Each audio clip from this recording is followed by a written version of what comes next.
Hej, jeg skal vise jer, hvordan man fuger sin mosaik i dag. Til at starte med er det vigtigt, at mosaikken er helt tør. Her er et eksempel, som jeg vil fuge for jer i dag. Jeg har brugt silikone, så man kan ikke helt se, hvornår det er tørt. Men hvis I har brugt en trælim, skal I sørge for, at den er transparent alle vejene. Det vi skal bruge til det her, det er en kop til at røre fugemassen op i. Jeg plejer at røre med en gammel kniv. Og så har jeg en ske til at tage fugemassen op med. Og så skal vi bruge noget vand. Bare almindelig vand, men det skal være rent. Tilbage efter, når vi skal gøre mosaikken ren, så er det godt med nogle vådservietter eller noget lignende. Og så noget gammelt stof eller en gammel klud. Det er nemmest, hvis man kan smide den ud bagefter, for den bliver ret beskidt. Og det vigtigste er selvfølgelig vores fugemasse. Det her det er bare en helt almindelig fugemasse. Jeg har købt den i Bauhaus, og man kan få den i forskellige farver. I dag skal jeg fuge i hvid. Det er lidt svært at estimere, hvor meget man skal bruge, men heldigvis kan man altid lave lidt ekstra, hvis ikke man har nok. Jeg tror, jeg starter med den mængde her.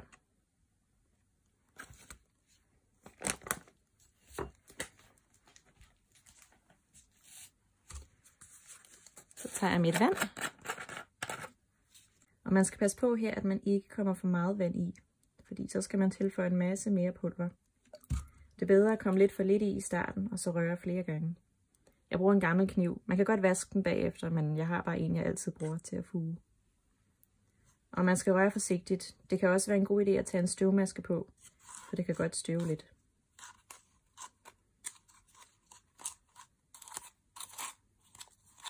Vi kan se her, at det er stadig meget krummende, så det var slet ikke nok vand.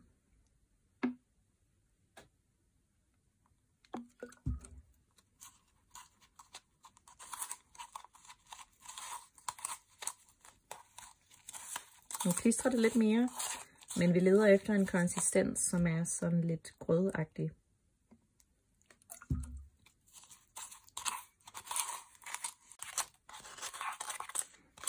Nu kan jeg faktisk se, at den er lige lidt for våd.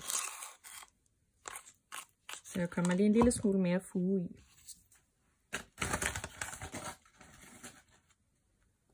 Prøver med sådan lidt sådan.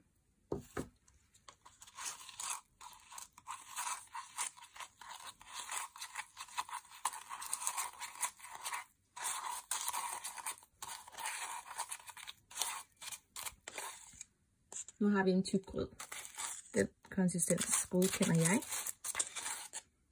Man skal passe på også ikke at gøre den for tør, fordi så får man ikke så lang tid til at arbejde med den. Man kan risikere, at det ikke vil klistre, men i stedet bare bliver til nogle krummer. Husk at sætte låg på vandet.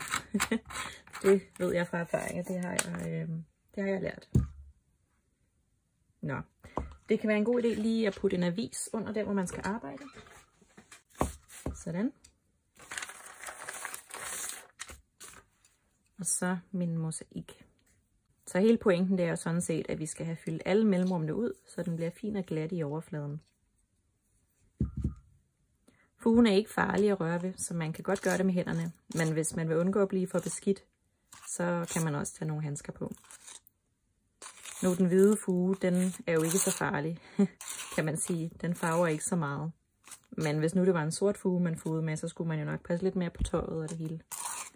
Nu bruger jeg bare kniven til at skovle noget fuge ud. Og smøre det lige oven på min mosaik.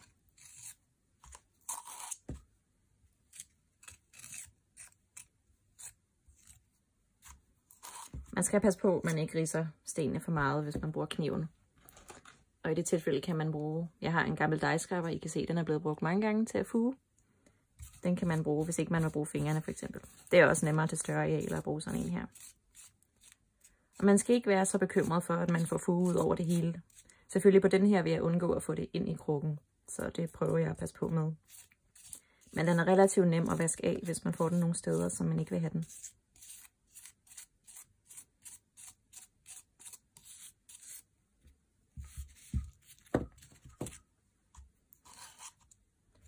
Og så fortsætter jeg bare.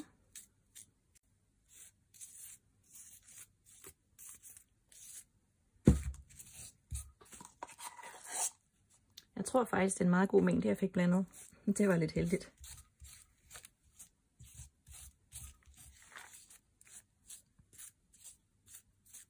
Når man har blandet det op, så har man ikke så længe til at arbejde med det. Måske en halv time, noget i den stil. Og så bliver det lidt svært at arbejde med. Så man skal arbejde en lille smule tjept. Men hvis det begynder at tørre ud, så kan man altså også godt tilføje lidt fugtighed. For at gøre det nemmere at sprede ud. Nå, nu har jeg sådan en kant heroppe. Den vil jeg også gerne fylde ud med fuge.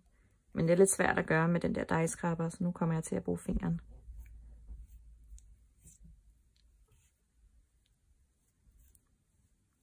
Og det er faktisk ret rart at røre ved. Det er sådan lidt at lege med mudder. Nu er den jo lidt svær at holde på, for det er ikke en flad ting, jeg skal fuge. Hvis nu man har lavet en bordskål eller noget i den stil, så er det jo lidt nemmere bare at lade den ligge på bordet. Og så er jeg også lige for at fylde mellemrummene ud her i bunden.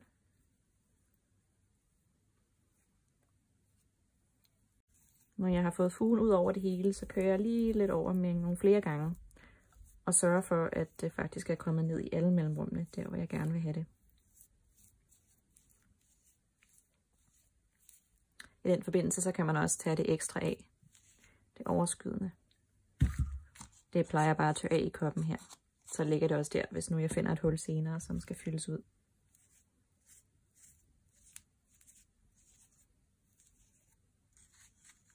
Så tror jeg er kommet hele vejen rundt.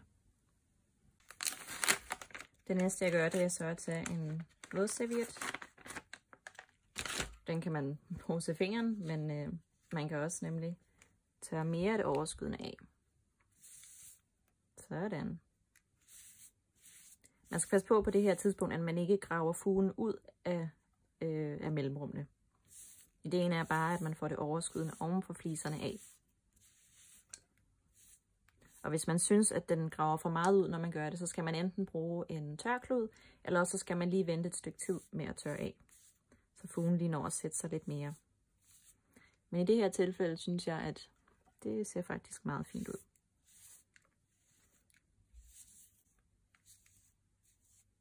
Jeg sørger for at lave en pæn kant hernede i bunden.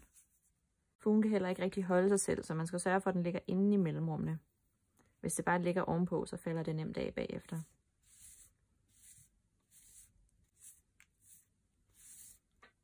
Sådan, nu er den så nogenlunde ren.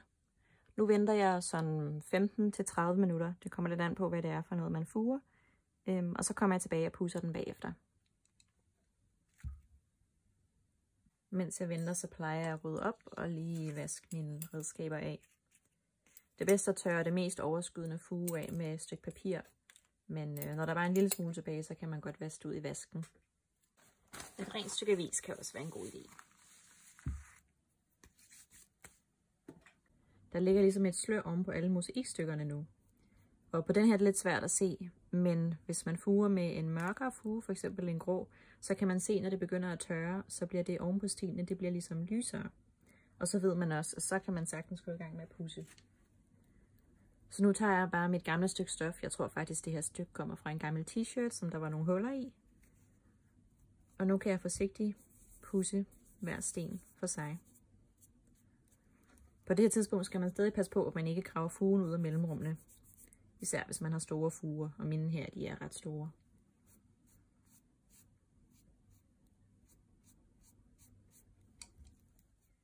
Jeg synes altid, det er så tilfredsstillende, når man tørrer fugen af her til sidst. At man virkelig kan se farverne på sin mosaik. Alt efter hvilken fugefarve man bruger, og hvor store sin mellemrum er, så kan det godt ændre udtrykket på sin mosaik ret meget. Der kan godt stadig sidde noget støv oven på stenene her, når jeg er færdig. Men om nogle timer, så kan jeg godt tage en fugtig klud og tørre det af også. Det var faktisk det. Nu er vi færdige. I morgen der er den helt hærdet, og så kan man tage den i brug. Jeg lagde et lille lys ned i krukken, og nu står den på min hylde. Skriv endelig, hvis I har spørgsmål eller andet.